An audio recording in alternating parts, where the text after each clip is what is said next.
Welcome back to Quick Films. In today's video, we will go through the events of 2013 science fiction horror film, The Last Days on Mars. Make sure to give this video a thumbs up, comment on what your favorite part was, and subscribe to our channel for more movie recaps like this. Spoilers ahead, watch out and take care. The movie starts with some information about the space mission. A Martian research base called the Tantalus Base was established in the 2040s, and an 8-person crew has been stationed there for 6 months. They are only 19 hours from the completion of their research mission. A spacecraft named Aurora is inbound from Earth and will collect the team via a lander.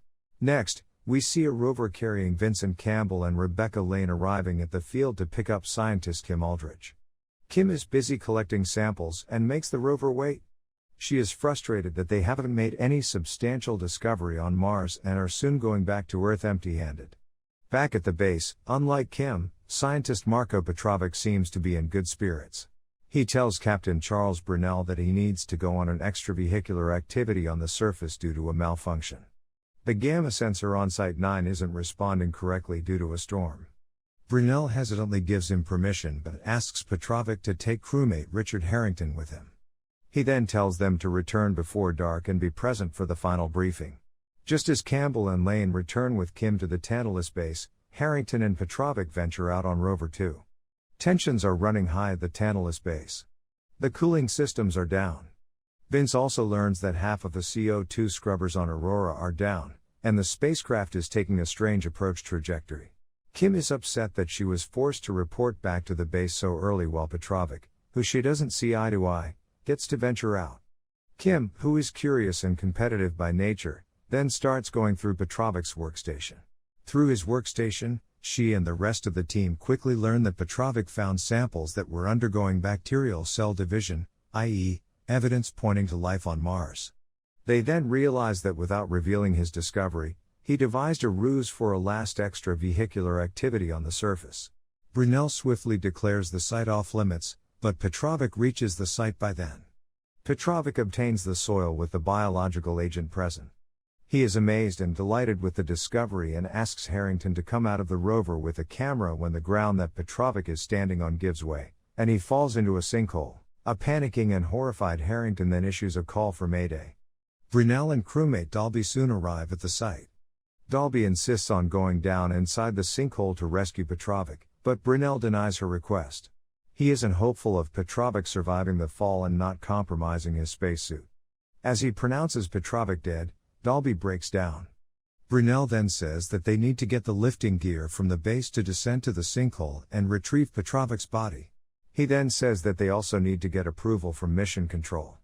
Dalby insists that she stays on site as she can't leave Petrovic alone in the sinkhole. Brunel and Harrington agree and leave Dalby on site and return back to the base to collect the lifting gear and approval from the Mission Control. Emotions are high at the base because of the accident. Kim insists on staying focused on the mission and breaking the news about the groundbreaking discovery, but the other crew members are astonished by Kim's indifference to losing one of their colleagues. The crew asks her to show some human decency when Kim, cold and candid by nature, retorts by indirectly accusing Harrington of getting Petrovic killed. Harrington loses it, and everyone tries to calm the situation down. Soon, the Mission Control grants the team permission to retrieve Petrovic's body. Brunel contacts Dalby at the site aboard Rover 2 and lets her know that they are heading back to her at the site when Dalby suddenly hears the sound of someone entering the rover. Brunel then loses contact with Dalby. A team arrives at the Fisher site to find Dalby missing. Brunel and Campbell venture into the sinkhole while Lane and crewmate Irwin inspect Rover 2 and find it empty. The bottom of the sinkhole isn't visible as it is releasing a lot of steam. The team wonders if Dalby fell in the sinkhole. Campbell ties himself to the rover through a safety rope and ventures into the sinkhole. After exploring the pit, Campbell reveals that Dalby and Petrovic are not in the sinkhole. He also reports seeing fungal organisms at the bottom of the pit when Irwin, who is inspecting the nearby area on foot, reports 2 pairs of footsteps heading towards the base. Brunel speculates they might be the footsteps of Dalby and Petrovic but is puzzled at them choosing to walk all the way to the base instead of taking the rover. Back at the base, Kim and Harrington prepare for 2 possible casualties. Suddenly, Petrovic appears outside the base. Harrington then swiftly opens the airlock, and Petrovic enters the base, immediately collapsing on the ground. A worried Harrington then helps Petrovic open his helmet when he is shocked to see a blackened, zombie-like Petrovic gasping for air. The exposure to the fungal organism has altered Petrovic into a fast, aggressive, intelligent, zombie-like creature with blackened skin and no trace of his original personality. Petrovic then picks up an electric drill and bores a hole in Harrington's abdomen. A zombie Dalby next arrives and starts chasing Kim around the base. A severely wounded Harrington manages to drag and lock himself inside the control. He issues a call for mayday to Brunel before finally passing away. The two zombies then gang up on Kim. While fighting off Petrovic, Kim notices Dalby drinking water from the laboratory floor like an animal. Kim eventually manages to lock herself away from them. Brunel finally arrives at the base and orders Campbell to wait outside while Lane and Irwin secure the other side of the base.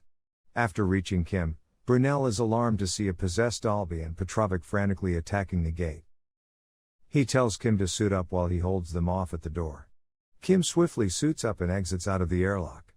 The now possessed Petrovic strikes Brunel with a pickaxe below his collarbone, but he manages to run outside and eventually lock the zombies inside. The remaining crew outside swiftly carry a fatally injured Brunel into the hydroponic dome. They lay him on a table and clean his wound but are surprised to see a lack of blood coming out from his wound. Brunel then reports suffering memory loss and being thirsty, so Irwin brings a bottle of water and quenches Brunel's thirst when he suddenly starts choking Irwin with his hand. Brunel has been exposed to the organism and is slowly reanimating into a zombie. The scared crew then ties him up on the table. Meanwhile, Dalby and Petrovic blow up a part of the dome and manage to break free, shutting down all communication services. Realizing the importance of contacting the Aurora lander, Campbell decides to go back to the Tantalus base to fix the communication services using the oxygen feed pipe connecting the Tantalus base and the hydroponic dome. As Brunel is slowly transforming into a zombie, Lane takes Brunel's blood sample and studies the bacteria that turns humans into monsters. Lane and Kim test a range of antibiotics with them against the bacteria to find a possible cure. They decide to use the decontamination spray in the airlock to deliver the solution to the zombie's body. They then test the antibiotic on a tied-up Brunel. After being injected with the antibiotic, the bacteria in Brunel's bloodstream stop multiplying and shows zero motility. Back at the base, Campbell fixes the communication services and establishes communication with the Aurora lander. However, just as he issues a mayday call, the communication breaks down again. Dalby and Petrovic, tired of unsuccessfully attempting to break into the hydroponic dome, start returning back to the base. Kim swiftly opens the airlock to lure the zombies back towards them. Dalby takes the bait and returns to the hydroponic dome, but Petrovic disappears. Lane then learns that the effect of the antibiotic is only temporary, and the bacteria is swiftly developing resistance. Campbell soon finds out that a reanimated Harrington broke down the communication. Harrington chases Campbell into the oxygen feed pipe. Campbell manages to get into the hydroponic dome, but a zombie Harrington tags along, and a struggle follows. Kim then distracts Harrington and tells the other crew to run to the airlock. Irwin falls to the ground and struggles to get up, but Campbell and Lane manage to get to the airlock. Harrington eventually subdues Kim, but Irwin wastes on time and traps her with Harrington and closes the airlock behind him. The remaining crew decides to flee to the rover, but Dalby manages to stab Lane's leg inside the airlock with a scissor before she escapes. The survivors, Campbell, Irwin, and Lane start heading towards the Aurora lander landing site but soon learn that the rover doesn't have enough power to reach the location. They then decide to get to the other fully charged rover, which is still at the site of the fissure. After reaching the site of the sinkhole, afraid of Lane's possible infection, Irwin steals the second rover under the pretense of a scouting operation. Irwin then gives a warning to Campbell that if he wants to come with him on Rover 2, he must abandon Lane. Meanwhile, Irwin himself conceals evidence of his possible infection. Refusing Irwin's offer, Campbell sticks with Lane on Rover 1. While waiting for the sun to rise and the solar-powered batteries to recharge, Campbell and Lane fall asleep. The next morning, Campbell wakes up alone in the rover and realizes that Lane has fled into the desert, afraid that she might attack him because of her infection. He notices her footsteps on the sand and chases her. Campbell eventually finds her in the desert and pleads with her to come back. Lane fails to deter him from following her, then commits suicide by removing her helmet in desperation. A panicking and sobbing Campbell holds Lane in his arms as she passes away. Bereaved, Campbell mourns his loss when Lane swiftly reanimates and starts attacking him. Blind in love, he tries to hold her and begs her to stop. Resisting the zombie inside her, Lane pleads with Campbell to finish her. Finally, Campbell reluctantly complies by bashing her head in with a rock. Campbell and Irwin then separately converge on the Aurora lander. As the Aurora lander touches down, the zombies start racing towards it. Soon the zombies surround the lander. Campbell tries to warn the unsuspecting crew to not open the bay doors, but with no success. By the time he reaches the lander, all the crew members are slaughtered. As he gets closer to the lander, he sees a reanimated Kim feeding on a dead crew while Petrovic and the other zombies appear void of moisture and inert. Campbell carefully boards the lander, anticipating attacks.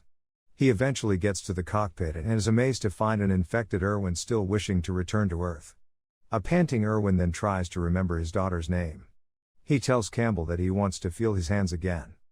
Campbell empathizes with him and helps him remember his daughter's name, but then tells him that they can't take the bacteria back to Earth. A stubborn Irwin then attacks Campbell with an infected knife, but Campbell manages to stop him and swats the knife from his hand. However, Irwin then slams Campbell into the ground and picks up his knife, and stabs Campbell's helmet, slashing his cheek. Irwin then gets back to the seat and initiates a launch, but Campbell pulls out the knife and again attacks him. They struggle to take each other out as the lander flies vertically towards space. Eventually, Campbell subdues Irwin by continually slamming his helmet on Irwin's head. The lander enters the Mars orbit and their bodies, along with Irwin's virulent tar-esque blood droplets, start floating on the ship.